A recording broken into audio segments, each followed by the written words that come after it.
Do you suck at warding?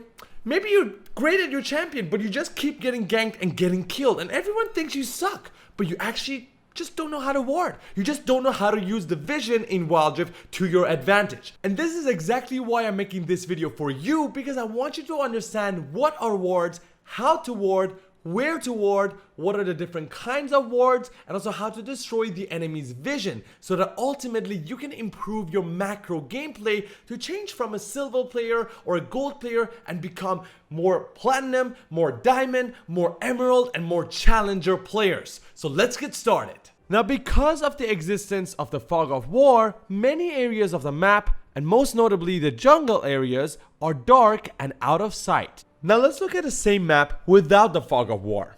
Imagine how easy it would be to win this game, because you can always see where the enemy's at, if they're taking the red buff or the blue buff, if they're at the dragon pit or the baron pit, or if they're just hiding in a bush trying to gank you. You can plan and predict every single move. First, of course, we have the Trinket Wards. Wards in Wild Rift are free, and everyone gets them by default, much like your spell. When placed down, wards give you vision of a small area, revealing any champions nearby.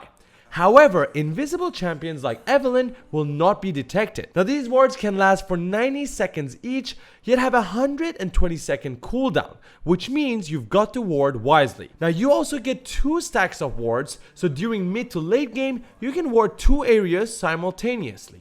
Now, wards can also be used as teleport locations around the map, just like your tower. So if you or your teammate is running teleport, make sure you place wards in safe hidden areas like bushes. One fun fact is that you can place wards while recalling, as it does not count as an action to disable your recall. This is especially useful for instances when you are recalling in a bush with super low HP as a champion with teleport and want to immediately come back to lane to finish off your enemies. Also, be careful, because warding in the enemy turret vision renders it completely useless, as enemies can see and destroy it. Now, just because you know about wards and you place them near you doesn't actually mean they are effective.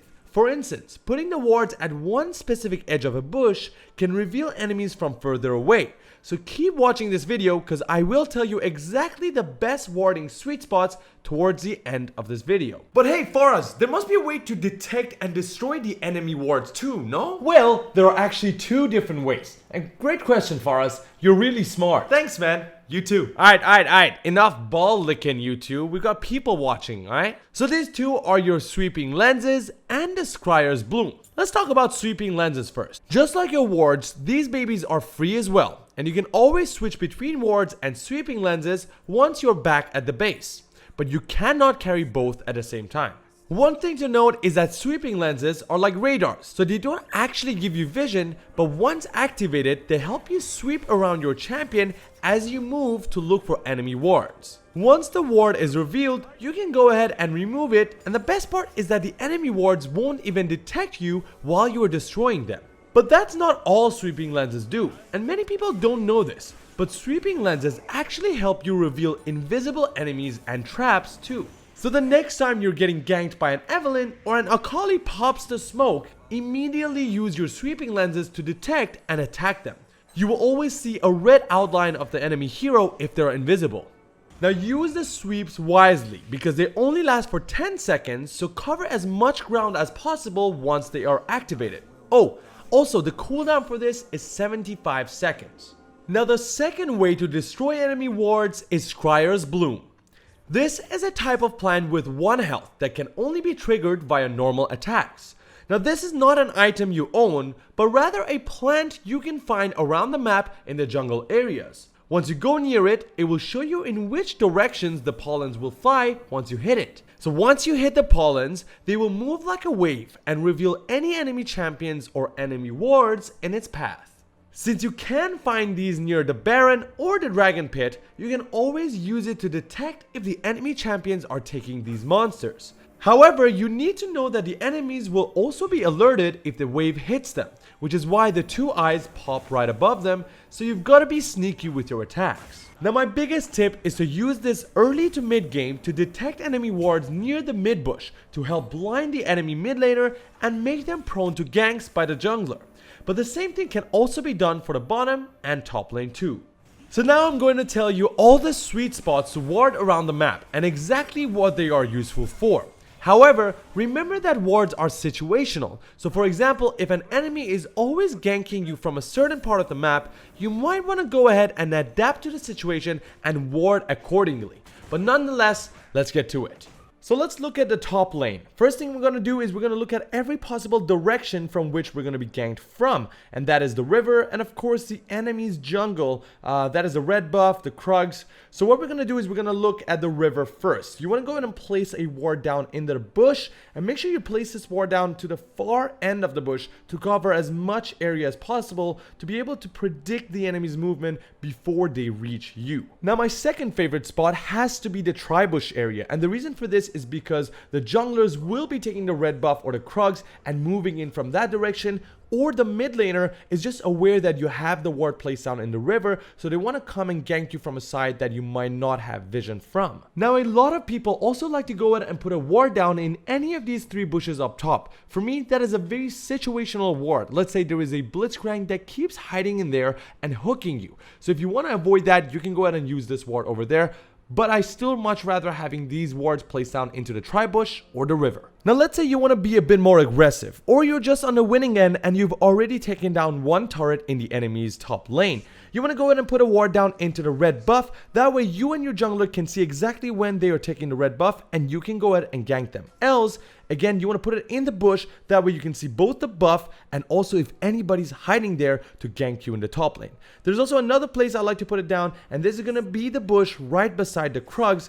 Again, if you're going for that second tier turret, you want to go ahead and make sure you're not getting ganked or surprised by a jungler. This is also another position to set the ward, which is right in front of the Baron pit, in case you're suspecting that the enemy jungler, mid laner, and the top laner are trying to take it down. Now let's say you're on the losing end and your teammates are a failure. You've already lost one tower in the top lane and you've got to protect yourself. So the first thing you're going to do, you're going to focus on this tri-bush area right here to make sure they don't gank you from the top side. Or you can put it right beside a Grump because they will be focusing on taking your jungle creatures and attacking you from there. And last but not least, right here in this bush beside a blue buff because they will take your blue buff and try to gank you as well. So now let's go ahead and talk about the middle lane, and this is by far the hardest lane to ward due to the fact that you're open both from the bottom side and the top side and you have two large bushes around you. So first thing you want to do is go ahead and look at exactly where you're going to be ganked from, and that is the entire bottom side of the enemy jungle and the top side of the enemy jungle. Now because you only start with one ward in the beginning part of the game, you have to choose between the bottom bush and the top bush. So choosing the bottom bush, you want to go ahead and place a ward at the end corner of the bush to be able to cover as much ground towards their jungle. And if that is not enough, you can even place a ward in the pixel brush, which is that tiny bush beside the big bush, and that way you can cover the entire part of your bottom lane. However, if you do decide to go for the top bush instead, do the same thing. Go for the farthest corner towards the enemy jungle to capture a larger area. If you feel really unsafe, you can also get the pixel brush towards your tower, as many junglers love to surprise your butt from there. But let's say you have the Yasuo syndrome and you just suck at playing Yasuo, so you've dropped one tower. You're on the losing end. What are you gonna do? Well, there's a lot more potential to gank you, so you're gonna play really safe under your turret, and you want to make sure you're warding all the other sides closer to your base. So first thing first, you're gonna ward this bush right beside the chickens, and you're gonna go ahead to the top side as well and ward this little tiny bush. Or if your top laner hasn't already done it, you want to go ahead and ward your blue buff. To be honest with you, you can actually go ahead and ward your red buff as well if you guys have enough wards, or you can just ask your jungler to do that for you. So now let's move on to the bottom lane. So the first thing we're going to do is we're going to go ahead and ward the bush in the river, just like in the top lane. But don't make this mistake. Don't put the ward just because you're lazy closer towards the lane. Put it as far as possible to capture more range. As you can see, I just managed to see 2 more enemies just by putting the ward closer to the edge of the bush. Now, of course, because this lane looks exactly like the top lane, but just inverted, the tri-bush area now lies on your side of the map, and you're going to be prone to getting butt sexed by the Master Yi. So you want to go ahead and put down a ward right here as well. And look at how beautiful this is. You can see every single enemy coming to rape you. And this is just perfect in terms of playing safe. You can always protect yourself at all times. just like a condom does.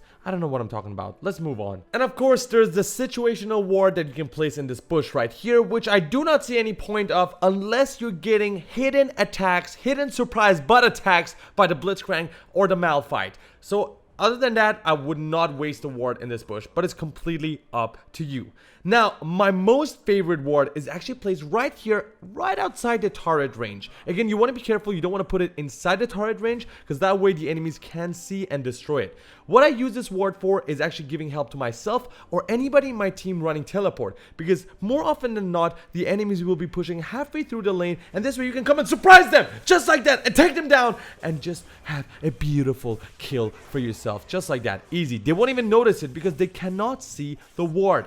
You're welcome. Now, another favorite spot of mine if you're playing on the aggressive side is to ward this bush of the enemy in front of their blue buff. And this is just perfect for you and your jungler in case you guys want to go ahead and surprise the enemy jungler while he's taking the blue buff, especially in the early game, because he will take up at least half of his HP. So it's just an easy kill for you to take and to intimidate your opponents. But of course, the world ain't all sunshine and rainbows. You might drop a tower and lose the game, and in that case, you want to go ahead and ward this bush right here beside the Krugs to avoid any surprise attacks. Or you can go ahead alternatively to your red buff and ward it right there. That's the exact reason why as a mid laner I didn't ask you guys to ward that bush, because there's a good chance that your bot laner has already done it if they want to save their own ass. And now let's talk about the river that holds the two most prestigious monsters, Baron Nashor and dragons. Of course, there's another way to get yourself vision instead of just putting down wards, and that is the Rift Scuttler.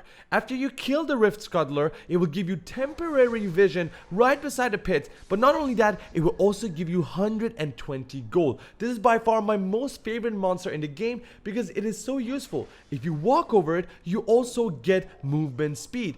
This is just perfect in terms of running away from enemies or running towards enemies across the map. So make sure at all times you're having your priorities set straight. You're taking these Rift Scuttlers so you can always track down enemies if they're taking these prestigious monsters, because that way you might just end up winning the game. But hey, let's say you're taking the dragon, and this is exactly what you should do if you want to win. You want to make sure it is not stolen. So go ahead and put a ward behind the pit. But to be honest with you, this is actually the laziest way to go about it. I'll tell you exactly why when I'm going for the Baron. Let's say you manage to securely take Dragon for yourself, but now you're going for the Baron. You're gonna go and do the same thing. You're gonna go and put the ward right behind here, and you're gonna see an enemy. That's great. But if you're being smart, you're gonna send somebody who's tanky to the backside to actually ward the bush, because there could be people hiding there. And remember, this is not the only bush around the Baron pit. There's actually another one. And look, I made a fucking stupid mistake here, and I warded right beside a bush, not seeing the enemy. And voila! See, there's actually someone hiding in that bush as well. So try to be safe and ward around the bushes if you're gonna take Dragon or Baron. And that's about it when it comes to the vision in Wild Rift. And hopefully after watching this video, you guys managed to learn a few things so that when you go back into the game, you can use this knowledge to destroy and surprise butt sex your enemies and take that victory for yourself. But if you do have anything that you think I missed out, let me know in the comments. And also don't forget to click that like button and also subscribe if you want to see more of this sexy stuff. Remember, you learned it all right here with Faraz Shababi.